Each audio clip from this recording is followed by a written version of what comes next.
Pass பண்ணாத ஒரு மெசேஜை பாஸ் பண்ணுவான் கடவுள். இடையில் சொல்லப்படாத வார்த்தைகளை கொண்டு போய் சேர்ப்பான் கடவுள். யோகி ராம் சரத்குமார் சொன்னது ரஜினிக்கு சொல்லப்படாதது. யார் பாஸ் பண்ணாத மெசேஜ? பௌர்ணமி அன்னைக்கு கிரிவலம் வர்றதுக்காக இருட்டா இருக்குது, எல்லா கிரிவல பாதை முழுக்க விளக்கு வைக்கணும், நம்ம வந்து லைட் போட, ஸ்ட்ரீட் லைட் போடணும்னு ஒரு ப்ரொபோசல் கலெக்டர் கொண்டு வர்றாரு.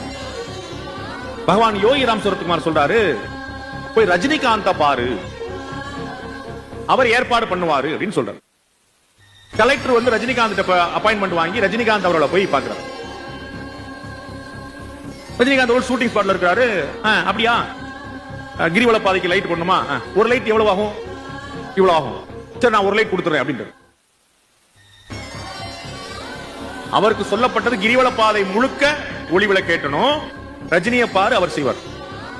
கலெக்டர் யோகி ராம் சரத்குமார் சொன்னார்னு சொல்லல, அவர் ஒரு ப்ரொபோசலா, தலைவரே இந்த மாதிரி பண்ணணும் அப்படின்னு, ஒரு விளக்கு எவ்வளவு, ஒரு ஸ்ட்ரீட் எவ்வளவு நான் பாத்துக்கிறேன் அப்படின்னு.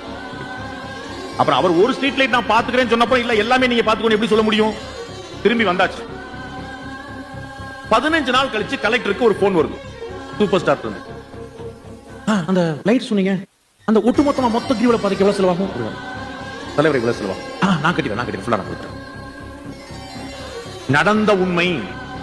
நடந்த உண்மை. அப்பதான் கலெக்டர் சொல்றாரு, தலைவரே யோகி ராம் சரத்குமார் தான் உங்களை பார்க்க சொன்னாரு, பார்க்க போகும்போதே மொத்த விளக்கும் நீங்க பொறுப்படுத்திக்கிடுவீங்கன்னு சொன்னாரு, நீங்க ஒரு விளக்குன்னு சொன்ன உடனே எனக்கு பதில் வரல, அமைதியாயிட்டேன், அதுக்கப்புறம் நீங்களே கூட்டி போய் சொல்றீங்க மொத்தமும் நான் பாத்துக்கிறேன். இதுதான் சிவனுடைய திருவருள்.